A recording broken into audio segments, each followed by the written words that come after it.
Dear students, this is our second module on paragraph group. So these were the options or functionalities which we have not tried in paragraph group in the last module. So today we will be focusing on bullet library, how to add new bullets, numbering and indentation. So let's start. So let's have a blank document and let's write this is ITP course. Welcome to Virtual University. So in paragraph group, these are the options which we have not tried: the bullets, numberings, and then multi-level list, increase and decrease, indent. So let's try to focus on the bullets. So for example, we want to make this information in a bullet form in our document. So you can select any available bullet which is available over here. So like for example, if you select this one, so you can see that there is a tick in front of each of the writer. So if I press enter over here, so you can see that the tick bullet is available for me to start writing the next sentence. So I say hello world.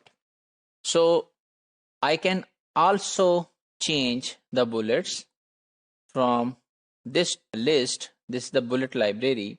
So for example, if I say this one, so you can see the bullets have changed. I can also use the numbering library. So for example, I can use this kind of numbering, whatever I want. Here is another important concept, that is decrease and increase indent. Indent means that if I want to make welcome to virtual university as a subheading of this is ITP course, so I will select this one. I will click on increase indent. So this has been increased and this has become the subheading of this is ITP course. And I can of course change its bullet whatever I want. Similarly, as I have done previously, I can also select some of the numbering from here. So this means that this one is the main heading and this one is the subheading. So normally we do not use the same numbering if the main heading has also the bullet as numbering and subheading has also bullet of numbering. So it will be confusing. So let's select something from here.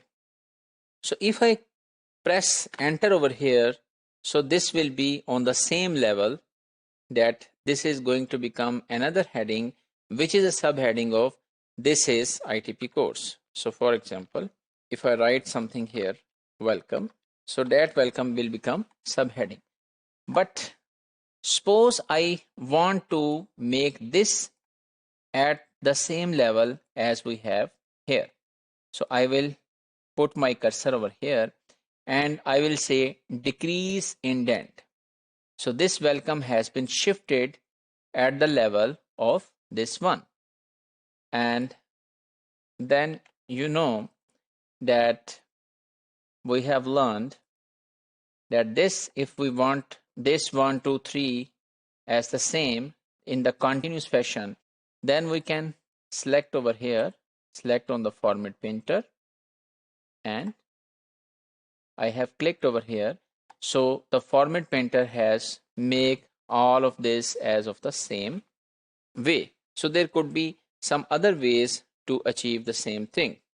So we can use the bullet library, we can use the numbering library, and similarly we can use multi-level heading. So one heading and inside there is another heading and another heading as well. And we have learned about decrease and increase indentation. And there is another important concept, that if you are bored of using all of these bullet library, you can define your own bullet. So for example, if you click over here and say define new bullet, so it will give you two options, whether you want to insert some symbol or some picture. So let's try some symbol.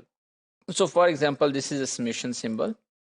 If I select it over here, okay, so you can see that 1, 2, 3 has been shifted with summation symbol. So this summation has been added in the bullet library, and I can of course remove it by right clicking on this option. And similarly, I can also select some picture as well. You can go online or you can work offline. So if I go offline, for example, and I see that I want to, for example, put this as a picture. So now you can see that this is being shown. This is very dilute, so let's change it. You might not be able to see it. So let's put something bright. So now you can see it. So I have added this, and this have been added in the bullet library. So dear students, we have learned some of the remaining options in paragraph group, and we have talked about bullet library, number library. We have added some new things into the bullet library, and we have learned with the concept of indentation that how we can make some content as a subheading within the Microsoft Word and of the parent heading level. So we have experimented number of things in the paragraph group. So now our paragraph group is completed, and from next module we will move forward on the home ribbon button.